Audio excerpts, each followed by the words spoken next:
Buenas tardes. Bueno, aquí vamos a tratar de armar la tercera entrega de la materia microeconomía en la Facultad de Ciencias Económicas de la Universidad Nacional de Catamarca, y en la que vamos a abordar lo que vendría a ser el capítulo 3 de la bolilla, del programa de microeconomía para la carrera de contador público y licenciatura en administración. En este capítulo lo que vamos a desarrollar es cuál es la teoría de la oferta. Ya habíamos visto en el capítulo anterior la teoría de la demanda y las razones por las cuales una persona podría demandar bienes y cuál es su situación de equilibrio. Lo que vamos a hacer ahora es tratar de explicar en forma muy, yo diría, general lo que es la teoría de la oferta, porque luego en los capítulos 4 y 5 vamos a tratar de avanzar sobre lo que es la teoría de la producción, de manera tal que allí se van a cerrar algunos conceptos que hoy nosotros podamos abordar. Lo cierto es que vamos a tratar de armar un esquema para el cual ya hemos visto la teoría de la demanda y cómo las personas definen el conjunto de precios máximos que están dispuestos a pagar por una cantidad de bienes determinada en un periodo de tiempo. Lo que vamos a intentar acá es mostrar la oferta, es decir, la otra parte de lo que hemos definido en capítulos anteriores como el mercado. Luego de definir esta oferta, que nos va a llevar muy poco tiempo porque el mecanismo de razonamiento es exactamente igual que la demanda, nada más que lo que tenemos que tratar es de saber claramente que los determinantes que son de la demanda son solo para la demanda y los determinantes que son para la oferta son solo para la oferta. De manera tal que no podemos mezclar estas cosas, excepto una sola, que esto va a ser el eje sobre el cual va a girar el modelo, que son los precios de los bienes que nosotros estamos estudiando. Entonces, ya ahora pueden empezar a recordar que el sistema de precios, por ejemplo, una definición que la que hemos abordado en el primer capítulo, pasa a ser de sustancial importancia cuando empezamos ahora a trabajar en esto. Bien, luego de definir la oferta, lo que vamos a hacer es que la oferta y la demanda interactúen en este concepto de mercado. Para eso se requieren procesos conceptuales que ustedes deben tratar de cerrar ahora. Y usaremos obviamente un par de fórmulas, demostraciones gráficas que me parece que, dado el tipo de clases que estamos teniendo, probablemente sean las que mejor ayuden a comprender el concepto. Una vez que hemos juntado oferta y demanda en el mercado, lo que vamos a hacer es incorporar un sector más de la economía en este concepto de la micro para ver qué pasa en el mercado cada vez que este sector participa. Y fundamentalmente se trata del sector gobierno. Entonces lo que vamos a ver son las maneras mediante las cuales el gobierno puede incorporarse en nuestro modelo de análisis y afectar la conducta de oferentes y demandantes. Bueno, voy a compartirles a partir de ahora el video, perdón, el PPT, digamos, donde vamos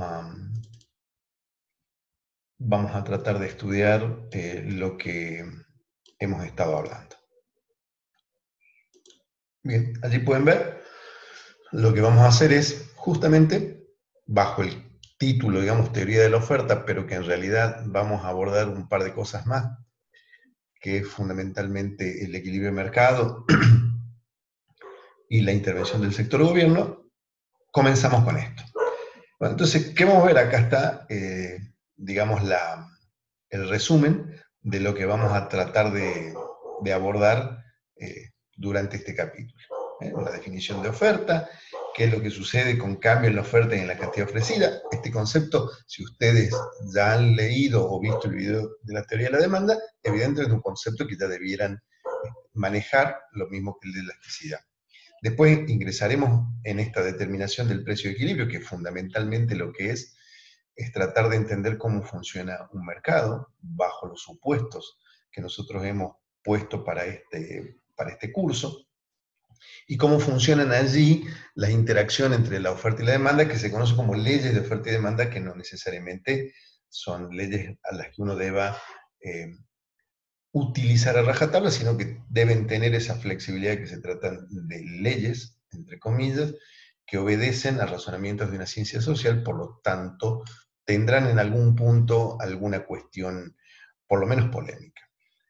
Vamos a ver allí el excedente que se genera a partir de la acción del mercado, tanto el consumidor como el productor, y después vamos a ver cómo funciona la intervención del gobierno en ese mercado.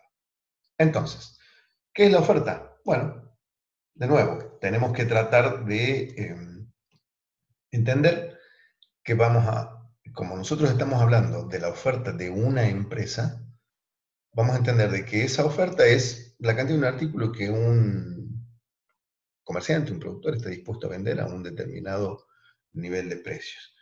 En todo caso sería el precio mínimo, el conjunto de precios mínimos que un oferente pretende obtener en el mercado para vender sus bienes. Es decir, que de nuevo acá ustedes ya tienen que ir tratando de razonar cómo funciona esto, pero del lado de la demanda. Es decir, entonces cada vez que estudien a la oferta, recuerdan la demanda y viceversa. ¿Qué sería la demanda? El conjunto de precios máximos que una persona estaría dispuesta a pagar por una cantidad de bienes determinado en un periodo determinado. ¿Y qué sería la oferta? Bueno, el conjunto de precios mínimos que una persona estaría dispuesta a recibir por un conjunto de bienes determinado en un periodo determinado. Y entonces, así como en la demanda teníamos que la cantidad demandada era una función del precio de los bienes sustitutos, los bienes complementarios, etc., acá lo que vamos a decir es que fundamentalmente la oferta la vamos a concebir como que la cantidad ofrecida es una función del precio del bien, del precio de los insumos, del precio, del precio de los insumos, del nivel del ingreso que estos empresarios tienen, de los gustos de estos empresarios, de la tecnología disponible, es una serie de los factores climáticos, por ejemplo, porque tenemos que considerar, por ejemplo, ¿qué pasaría con la oferta del trigo? ¿Cómo podríamos analizarlo? Pues entonces vamos a tener que tener en cuenta los factores climáticos, la propiedad de la tierra, etcétera, una serie de cuestiones que nos van a ser útiles. ¿Y por qué ponemos precio de los insumos? Por lo que yo les decía, en el capítulo 4 y en el capítulo 5, cuando estemos estudiando la teoría de la producción, justamente ahí vamos a entender de qué se trata esto, de precio de los insumos, cómo funcionan los insumos, por qué están ahí y qué es lo que significa eso. Entonces, como vimos en la oferta, como vimos en la demanda, podemos construir una expresión matemática, Q de X igual a C más D por P de X, que lo que expresa es que, considerando de que todos los determinantes de la demanda que no sean el precio permanecen constantes, nosotros podemos construir una expresión matemática de la curva de oferta que nos permita seguir una suerte de instinto en este sentido, de que a medida que el precio suba, evidentemente las personas van a estar dispuestas a vender una mayor cantidad. No es de necesario cumplimiento esto, pero evidentemente es lo que intuitivamente y después probado en una serie de modelos y de corridas de estimaciones, que a medida que aumenta el precio, aumenta la cantidad ofrecida. Entonces, fíjense en la tabla. Dice, si el precio es 20, este señor está dispuesto a vender 25. Pero si el precio es 40, este señor está dispuesto a vender 40.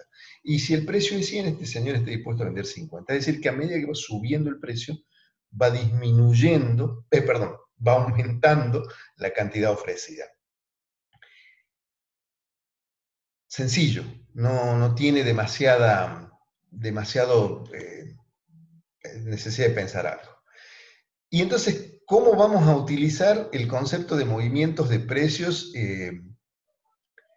y de cantidades? Bueno, recuerden cómo hicimos en la demanda. En la demanda mirábamos sobre la curva y decíamos, bueno, si el precio es tal y sube, sucede tal cosa. Miremos la oferta. Acá a la izquierda, en el gráfico que está a la izquierda dice, si el precio es 10, la cantidad ofrecida, perdón, si el precio es 9, está un poquito más abajo que 10, si el precio es 9, la cantidad ofrecida es 4.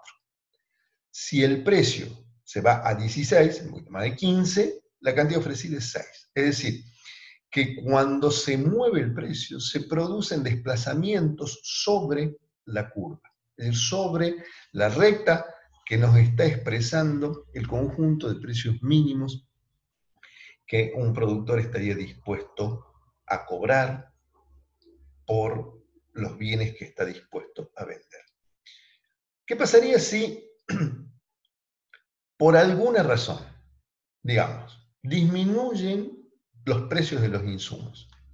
Todos los insumos que daban origen a este conjunto de bienes producidos por las empresas que estaban dispuestas a cobrarlo de esta manera, si el precio de los insumos disminuye, quiere decir que los bienes tienen un menor costo de producción. Por lo tanto, evidentemente, este señor estaría dispuesto a que al mismo precio,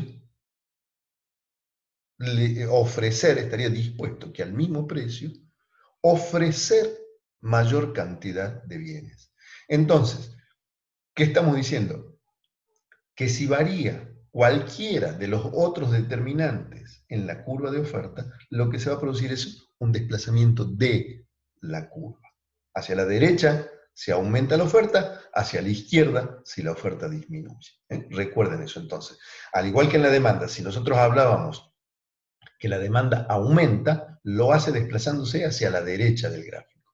Y si disminuye, lo hace desplazándose hacia la izquierda del gráfico. Evidentemente esto es de razonamiento natural, porque si nosotros tenemos un gráfico de ejes cartesianos, digamos, cuyo punto de origen es 0, para ambos, para abscisas y ordenada, a medida que me desplazo hacia la derecha, aumento, y a medida que me desplazo hacia la izquierda, disminuyo. ¿Sí? Entonces, lo que tienen ustedes acá, gráficamente, es, por un lado, un movimiento en la cantidad ofrecida por variaciones en el precio y un movimiento de la curva por variaciones en cualquiera de los determinantes que no fuese el precio.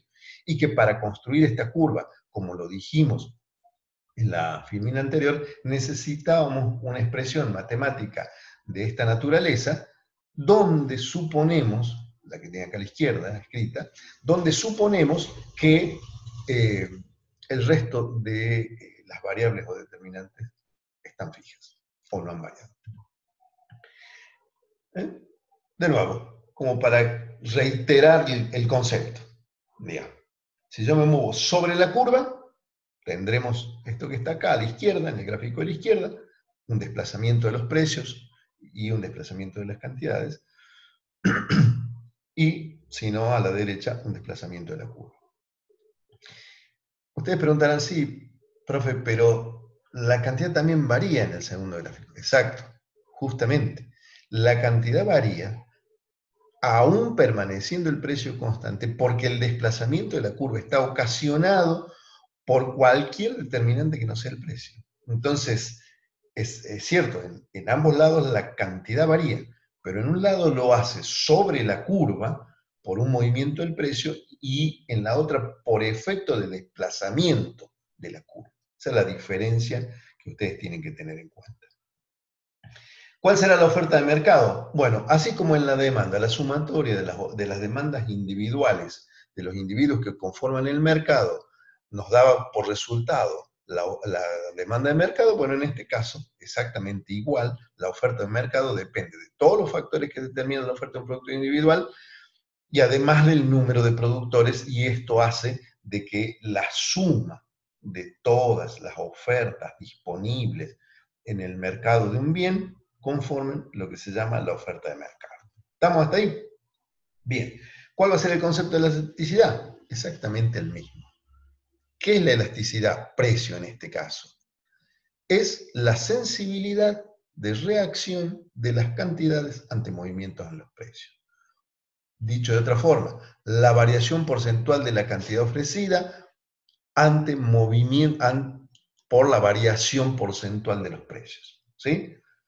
Listo. Es una fórmula sencilla, delta Q sobre delta P por P sobre Q. Obviamente estamos hablando de una fórmula que es P sub 0 y Q sub 0, que son los valores de origen y que ya hemos hecho un ejercicio en el capítulo de la demanda. Evidentemente, como esto es un dictado de reedición, como para aquellos que ya han cursado, los que no han cursado, tranquilamente, como siempre saben, yo estoy disponible para que hagamos consultas para tratar de entender.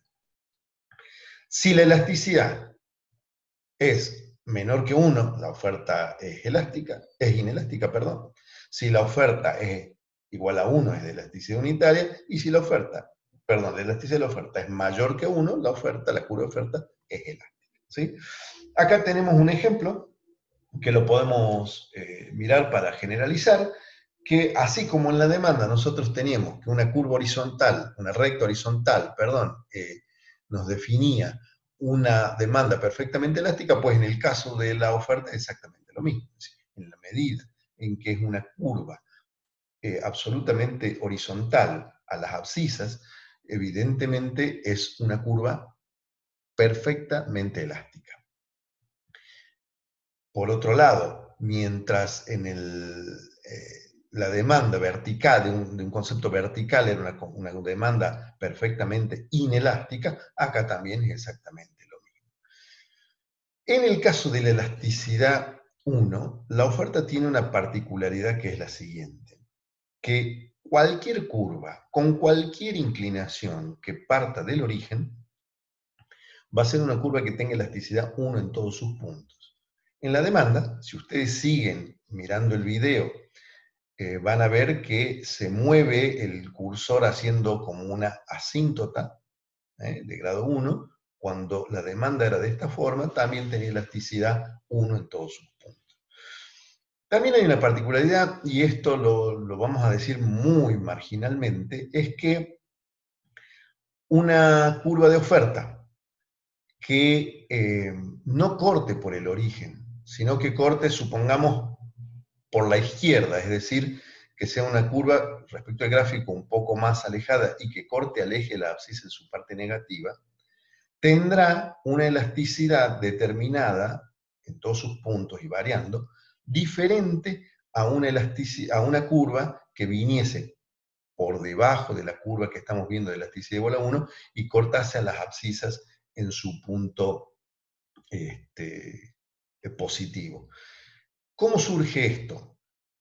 Digamos, es un poco complejo de explicar rápidamente en un video, pero si yo quisiese medir la elasticidad de una curva de forma gráfica, y esto obviamente faltó de decir en el capítulo de demanda por una cuestión básicamente de tiempo y porque no va a ser objeto de evaluación, es que si yo quiero medir la elasticidad en un punto, por ejemplo, de esta curva de oferta, en el punto, por ejemplo, donde se cruzan ambas, acá, donde estamos señalando con el cursor, yo podría decir, bueno, la elasticidad en ese punto es exactamente igual a un cociente entre el punto de análisis y el origen y el punto de análisis y donde la curva de oferta corta a las abscisas. De esa manera, uno podría hacer un cálculo de la elasticidad. Pero les vuelvo a reiterar, en ningún momento y bajo ningún concepto se van a evaluar cálculos de elasticidades por método gráfico. ¿Cómo vamos a determinar el equilibrio ahora? Vamos a hacer conjugar en un solo cuadrante de ejes cartesianos, es decir, en el cuadrante positivo de los ejes cartesianos, vamos a hacer coincidir ambas curvas. O lo que es lo mismo, aritméticamente vamos a igualar la oferta con la demanda. Es decir, si ustedes recuerdan, Q de D igual a A menos B por P de X deberá ser igual a Q de O igual a C más D por P de X. ¿Sí? Ocurre, dice acá entonces, cuando la cantidad de un artículo que se demanda en el mercado por unidad de tiempo es igual a la cantidad que se ofrece en el mismo periodo. Acá lo que hay que entender es que cuando se produce esto, el mercado se vacía. ¿Qué quiere decir? Que no hay más bienes disponibles. ¿Por qué? Porque la cantidad que estaban dispuestos a comprar los demandantes es exactamente igual a la cantidad que estaban dispuestos a comprar los oferentes. ¿Qué nos sugiere esto? Que si el precio es un dato, es decir, el precio a partir del sistema de precios es un dato que reciben oferentes y demandantes, lo que busca la determinación de equilibrio es saber cuál es la cantidad a la cual estos dos van a estar de acuerdo. ¿Se entiende? Entonces, ustedes van a ver acá, en el gráfico que continúa, donde la oferta que está de celeste y tiene pendiente positiva, como lo hemos venido analizando, y la demanda que está en un color medio naranja o amarillo, tiene pendiente negativa y está en este punto, sabemos que ambas van a estar en equilibrio cuando el precio sea igual a 10 y la cantidad sea 250. ¿Cómo lo vamos a obtener? Bueno, miren, si ustedes igualan QDD igual, QDD igual a QDO, quiere decir que 500 menos 25P es igual a 25P. ¿De acuerdo? Si ustedes dicen, bueno, si es así, quiere decir que si yo igualo ambas, 500 igual a menos 25P igual a 25P, hago un pasaje de términos, sumando en ambos miembros 25P. ¿A qué me va a quedar igual esto? Me va a quedar igual a que 500 es igual a 50P. Y 50 y 500 dividido en 50 da 10. ¿Sí? Es súper simple, es simplemente aritmética. Entonces, si el precio es de 10, por 25 reemplazo en la oferta, me da 250. O si lo reemplazo en la demanda, 10 por 25 me da 250, 500 menos 250, 250 cantidad de equilibrio. Es decir, no hay escapatoria, digamos, ¿por qué? Porque es la igualación de dos ecuaciones con exactamente las mismas incógnitas, porque lo que nosotros buscamos es cuál es la cantidad, dado un determinado precio, al que cantidad demandada es igual a cantidad ofrecida. ¿Se entiende? O sea, es súper sencillo, no debiera haber problemas con este concepto. Y decimos que ese equilibrio al que hemos arribado es un equilibrio estable. Es un equilibrio estable porque si hubiese alguna cuestión en la economía que genere un disturbio, un desacuerdo, o porque no llegó bien la información, etcétera, o porque, digamos, se tomaron decisiones un poco fuera de tiempo y el precio hubiese estado siendo mayor que el del equilibrio, evidentemente a ese precio lo que habría, si ustedes miren el cursor cuando estén viendo el video, sería un precio que está por acá arriba. Y allí lo que se genera básicamente es un exceso de oferta. Y si hay más bienes disponibles en términos de cantidad, obviamente no se van a poder vender. ¿Por qué? Porque la demanda no quiere esa cantidad de bienes. Entonces, o si quisiera esa cantidad de bienes, querría que le den un precio mucho más barato. Entonces, lo que va a hacer el precio una vez que esté arriba del equilibrio es tender a bajar y cuando esté por debajo tender a subir. ¿Por qué? Porque se supone que las decisiones de las personas son tan racionales y ajustan tan rápidamente que evidentemente no habría razones para que una vez acordado un precio de equilibrio, una vez conocido el precio al cual se pueda negociar, se negocien la cantidad de bienes que así lo dispongan oferentes y demandantes. Bueno, acá una suerte de pequeña introducción, como para ir avanzando sobre esto, es que va a haber una suerte de leyes que nosotros vamos a tratar de explicitar y que sirven para entender qué es lo que pasa cuando nosotros dijimos, una vez que se encuentran en equilibrio oferta y demanda, no hay razones para que el precio cambie. Por lo tanto, si el precio no cambia, no hay ninguna razón para que se muevan las cantidades. ¿Se entiende? ¿Sí? Para que haya desplazamientos sobre la curva, no hay ninguna razón. Entonces, ¿qué va a pasar cuando estamos en equilibrio y se mueven los otros determinantes, sean de la oferta o sean de la demanda? Paso rápido acá para llegar al gráfico, porque en definitiva lo que está escrito allí se lo digo verbalmente y será útil cuando lean el PowerPoint para saber de qué estamos hablando. Fíjense, en el gráfico de la izquierda, nosotros tenemos una situación original que nos dice que a P sub 0, al precio P sub 0, oferta y demanda estarían de acuerdo en comprar y vender Q sub 0. Es decir, que el punto A sería un punto de equilibrio. Ahora, supongan que por cualquier razón, a ver, no sé, una disminución del precio de los bienes complementarios, un aumento en los gustos, un aumento en el ingreso de las personas, podría provocar movimientos de la curva de demanda, no de la oferta. ¿Se entiende? O sea, si aumenta el gusto por el pan, no tiene que pasar nada con la cantidad de pan ofrecida, por lo menos en el corto plazo. Es decir, si la oferta vislumbra que hay un aumento, obviamente al siguiente plazo aumentarán las cantidades, pero por ahora, si yo hablo de un determinante específico de la demanda, nada va a pasar con un movimiento de curvas de la oferta. ¿Sí? Si yo hablo de los determinantes de la demanda, me refiero a la curva de demanda. Entonces, cualquiera de esos movimientos de variables no relacionadas con el precio que alteren la demanda, lo que me va a pasar es que me voy a ir a demanda prima. Es decir, esta demanda que está acá, en la flechita verde o roja, depende de qué es lo que estamos analizando, se desplaza hacia la derecha, es decir, aumenta. Recuerden, ya vimos,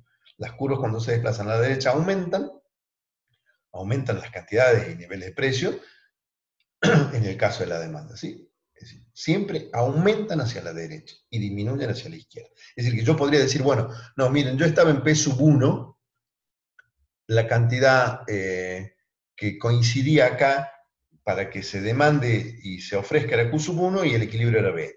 Por alguna razón, no sé, disminuyeron los gustos por este bien, cae la demanda a D y entonces disminuye el precio de equilibrio y disminuye la cantidad de equilibrio. Entonces, si la oferta permanece constante y por alguna razón cambia alguno de los determinantes de la curva de demanda, la curva de demanda se desplazará o a la derecha o a la izquierda, aumentando o disminuyendo, y si se desplaza a la derecha, es porque aumenta y entonces consecuentemente aumentan el precio y la cantidad de equilibrio, y si se desplaza a la izquierda, es decir, que disminuye la curva, consecuentemente disminuye el precio de equilibrio y disminuye la cantidad de equilibrio. Ahora, si me voy hacia el lado de la oferta, gráfico derecho, la curva de demanda es una sola, D. Y yo estaba en P sub 0, Q sub 0 en el equilibrio A.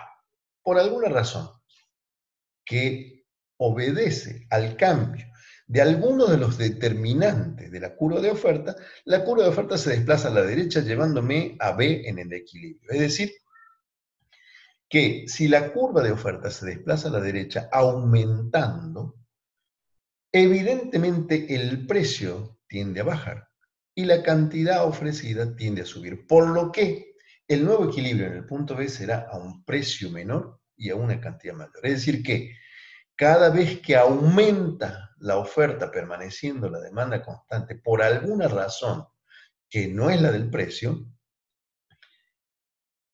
el precio tiende a bajar y la cantidad a aumentar. Si la oferta disminuye, el precio tiende a aumentar y la cantidad a bajar. Ahora, una pregunta de práctico con nota o de parcial. Cuando aumenta la demanda, yo me voy del punto A al punto B en un nuevo punto de equilibrio. ¿Qué sucede en la oferta? Bueno, si yo digo que aumenta la demanda, quiere decir que cambia la curva de demanda.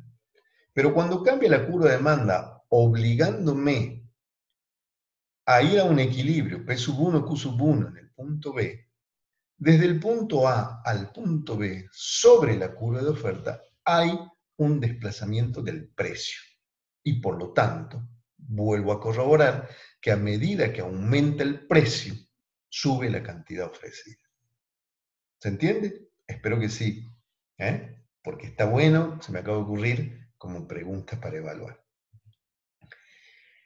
¿Qué otra cosa vamos a sacar del equilibrio del mercado? Fundamentalmente que cuando se produce este equilibrio, volvamos un ratito al gráfico anterior, perdón, a este.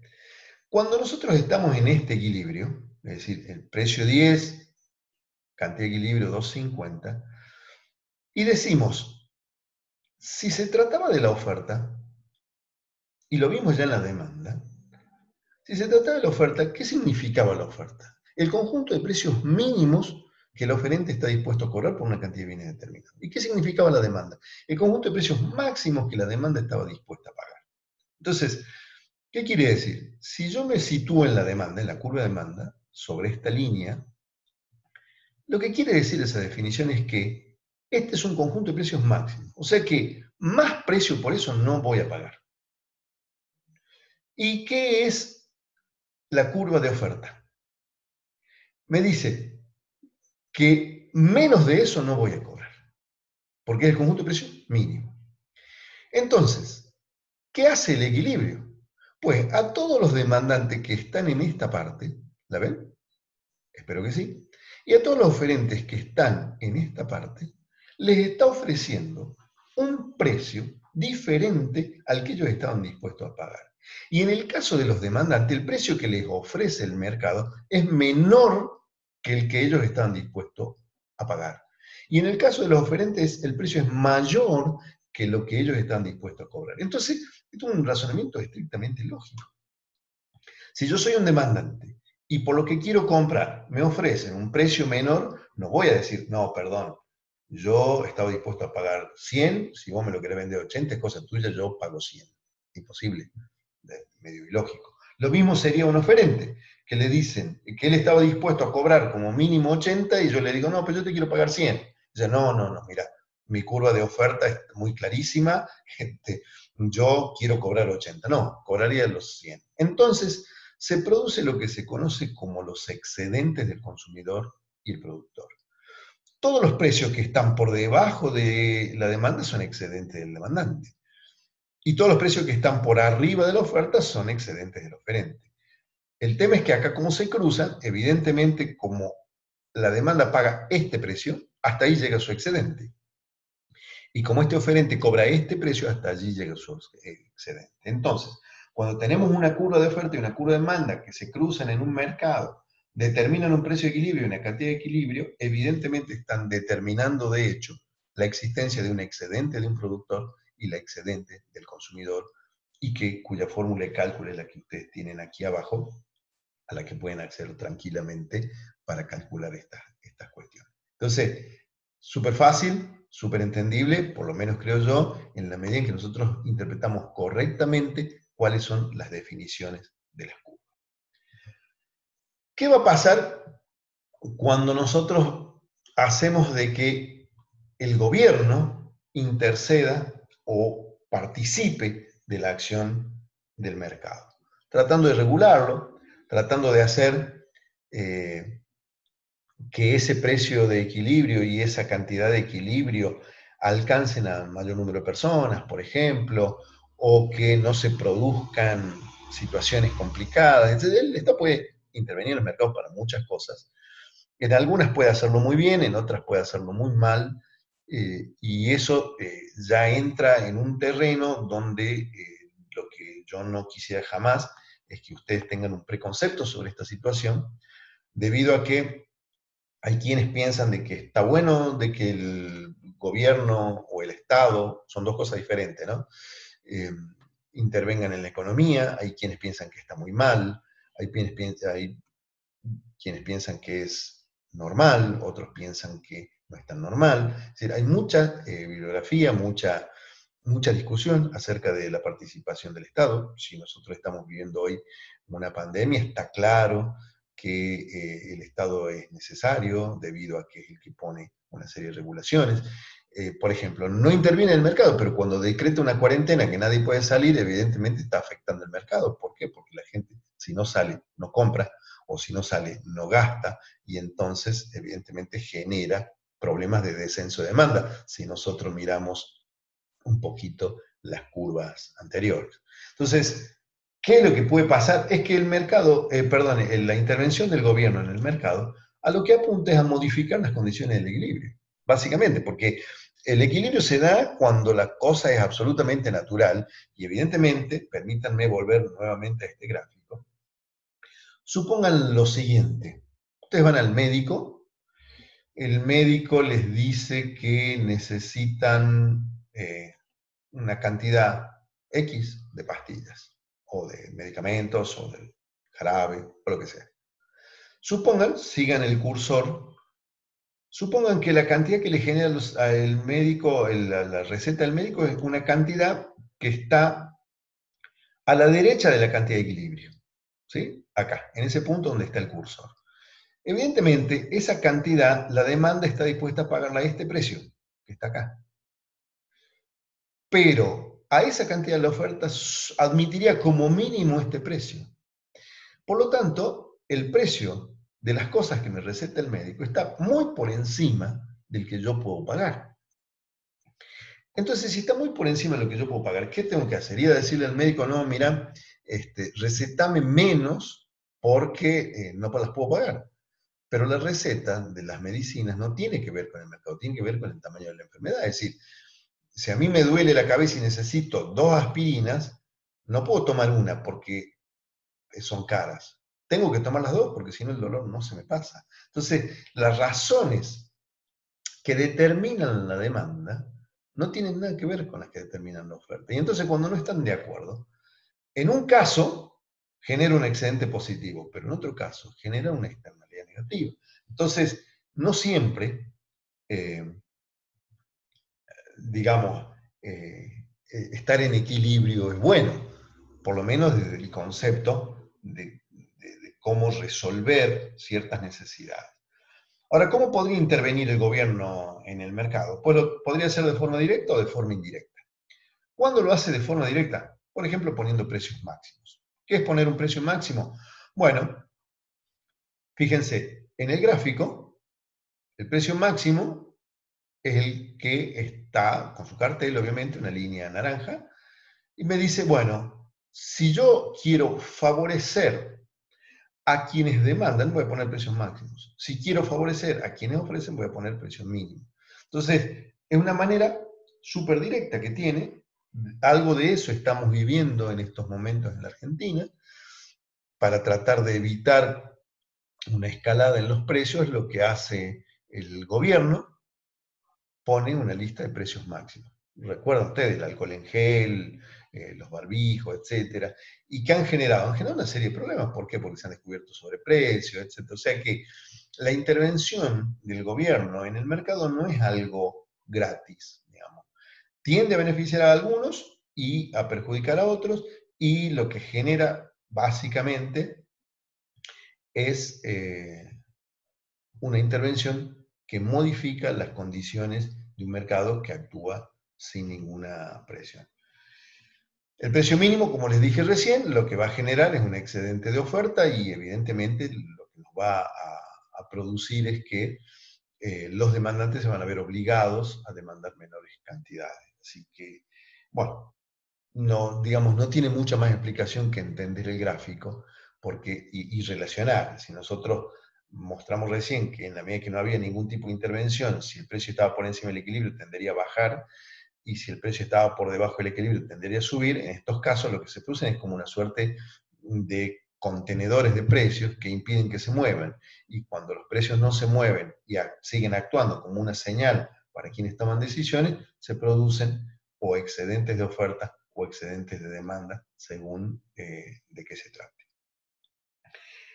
El gobierno también puede hacerlo de forma indirecta, es decir, a través de subsidios a productores, o subsidios a consumidores, a través de los impuestos que pone, por ejemplo, el IVA o impuestos al valor o de otra naturaleza, el Estado puede intervenir. Vamos a mirar un poco lo que significa que el gobierno ponga un impuesto o ponga un subsidio. Fundamentalmente, préstenle mucha atención a esta frase que dice acá: el Estado no modifica el precio de equilibrio por sí mismo, sino que el mercado modifica los precios que cobran demanda y oferta por intervención del Estado. ¿Sí? Entonces, veamos. Si el Estado otorga un subsidio a los productores, ¿qué es lo que pasa? Bueno, partamos de una situación de equilibrio, con un precio y cantidad de equilibrio, que es lo que tenemos acá. ¿Se acuerdan? Una curva de demanda, una curva de oferta. Si las igualamos, nosotros vamos a obtener el equilibrio. ¿Qué pasa con el subsidio? Si un productor va a recibir un subsidio, quiere decir que va a impactar directamente en sus ingresos. ¿Por qué? Porque él tenía el mandato, cuando el sistema de precios le informa cuál es el precio en el mercado, de producir determinada cantidad.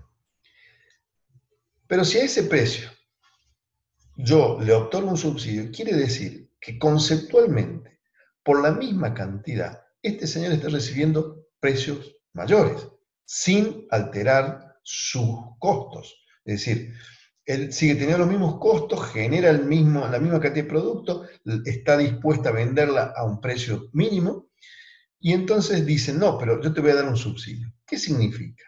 En castellano común, digamos.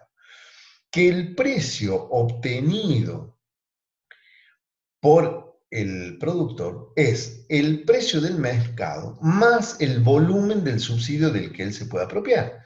Porque evidentemente, ¿cómo funcionaría un subsidio? Imaginen cómo funcionaría. Yo le voy a dar a usted un subsidio de $1 cada vez que venda una cosa que vale 5 pesos. Bueno, obviamente, yo vendo una cosa, le cobro 5 al demandante y el gobierno anota. Acá vendió una, tome $1 más. Es decir, que yo por eso voy a recibir 6 pesos. Ahora, ¿me los voy a quedar a todos? Bueno, eso va a depender de cómo estén relacionadas en ese momento la oferta y la demanda. Porque si la demanda es muy sensible a los aumentos de precio, es muy sensible a los aumentos de precio, evidentemente el oferente no va a poder quedarse con todo el subsidio. Entonces vamos a pensar, aunque no es lo correcto, es que el subsidio tiene como efecto el disminuir los costos de producción, o lo que es lo mismo, los mismos costos, pero aumentar el precio por otro lado.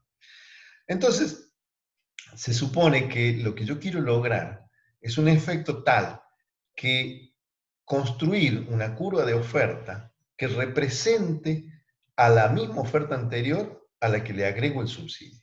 Por lo tanto, si de eso se trata, lo que voy a tener es una nueva, entre comillas, función de oferta que incorpore el valor del subsidio. Entonces miren, y que está resaltado en amarillo, cuál es la oferta prima. La anterior, recuerdan, ¿no? Q de O igual a C por P de X. La que sigue es Q de O prima, es C por P de X más el valor del subsidio. Entonces, de esa forma yo lo que estoy haciendo es haciéndole entender, entre comillas, al oferente que va a recibir un precio mayor. Y por lo tanto, si él va a recibir un precio mayor, va a estar dispuesto a vender más. Esto es directamente razonar con las definiciones que habíamos estado estudiando. Entonces,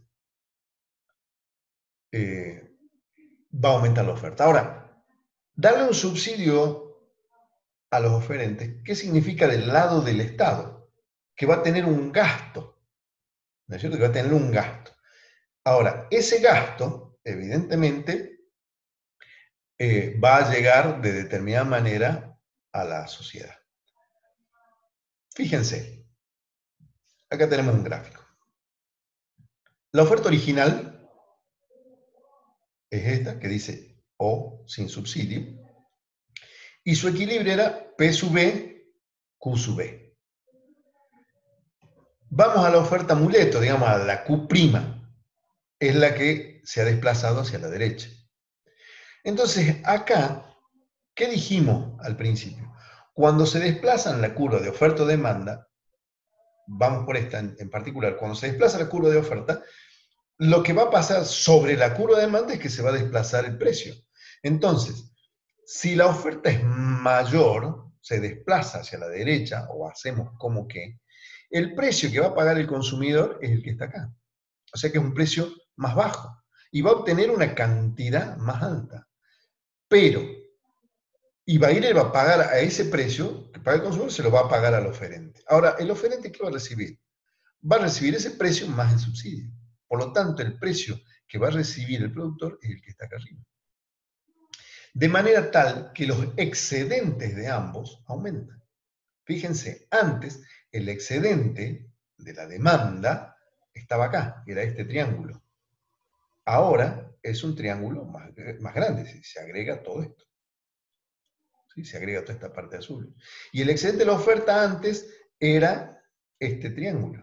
Y ahora se agrega todo esto que está acá. Entonces, evidentemente, el gobierno, al entregar un subsidio, no solo disminuye el precio del mercado efectivo, no el del equilibrio, el precio del mercado efectivo, y aumentan las cantidades negociadas en el mercado, sino que aumenta también el excedente de productores y demandantes. Así que la intervención del gobierno en el mercado es sumamente importante, porque pone a las personas en otra condición diferente a la que hubiesen tenido sin esta intervención.